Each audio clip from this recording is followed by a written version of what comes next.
everyone, I am your fave nurse B. Today I'm super excited to be bringing you all this video. I am actually partnering up with Wallcur products to show you all how to reconstitute medications for IM injections. Wallcur manufactures practice products for clinical simulation and educational purposes.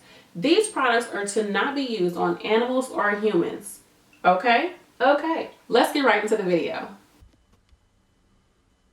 A common medication that requires reconstitution is ceftriaxone, a broad-spectrum cephalosporin antibiotic.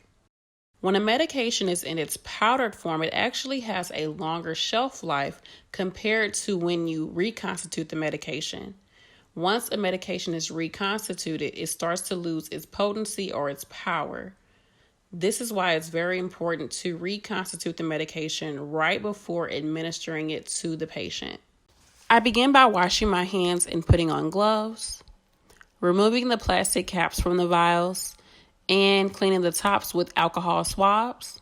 According to the back of our yellow practice powder, in order to get 500 milligrams per milliliter, which is our order, 500 milligrams of Rocephin, I need to administer 5.6 ml of whatever liquid you're using. In this case, I'm using normal saline. First, I draw back the syringe to 5.6 mLs.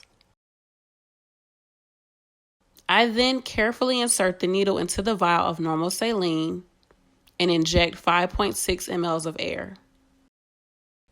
Then I pull back on the syringe to get 5.6 mLs of normal saline.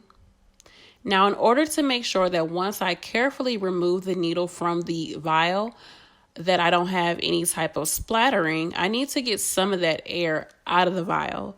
I do this by making sure that the needle is still inside the vial, but no longer within the actual liquid. I pull back some of the air out of the vial and then carefully remove the needle from the vial. You want to make sure that you push out any air and air bubbles that are within the syringe and make sure that you are still at 5.6 mLs of whatever liquid you're using. In this case, I'm using normal saline. I carefully insert the needle into the vial and then inject 5.6 mLs of normal saline into the yellow practice powder. And then you want to make sure that you get any air out of that vial as well. Next, I roll the vial within my hands, making sure not to shake the vial. Shaking the vial can add more air into the medication. Be sure to check the bottom of your vial in between rolling it within your hands to make sure that there's no clumping at the bottom of the vial.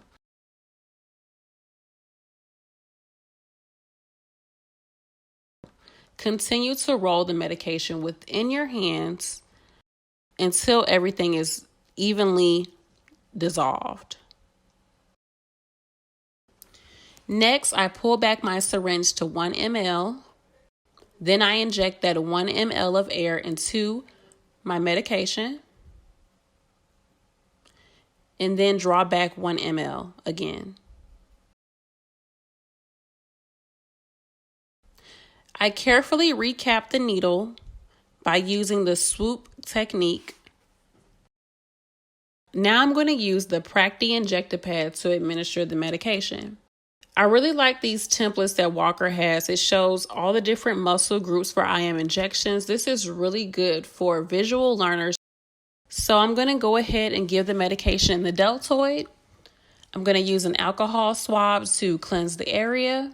I then inject the needle into the practice injector pad at a 90-degree angle and administer the medication, making sure not to massage the injection site.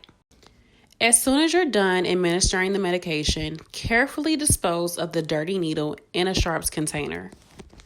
Make sure to dispose of the needle immediately after administration in order to avoid needle stick injuries.